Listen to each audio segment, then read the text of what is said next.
Jagiellonia aim to secure a top 8 spot, but opponents Olimpija go into matchday 6 just a point behind them. Both are guaranteed at least a playoff place. The Polish champions hope to make it 3 wins from 3 at home in the league phase. Olimpija know they too will be playing European football in the new year for the first time. Rui Carrera with the free kick in towards Palulu. Bit of a tangle in there. Stojanovic's effort blocked away as well. Vrhunci made the save.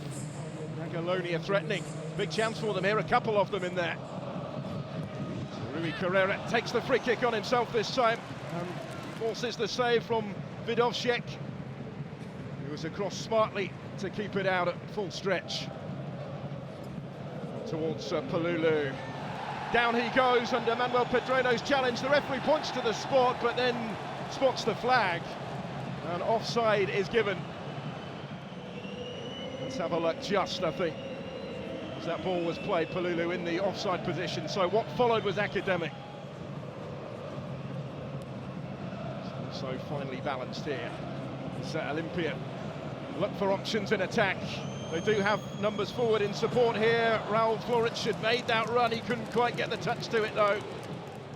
Just taken away from him by Abramovich in goal, close to whether he'd stayed onside or not. Alejandro Blanco. And again, Blanco gets it back. Simi's into a little bit of space and forces the save from Abramovich. Olimpija finding their threat. Little between these sides, as we expected, given the state of play coming into match day 6. It ends goalless. Jagiellonia slipping a spot. They go into the playoffs.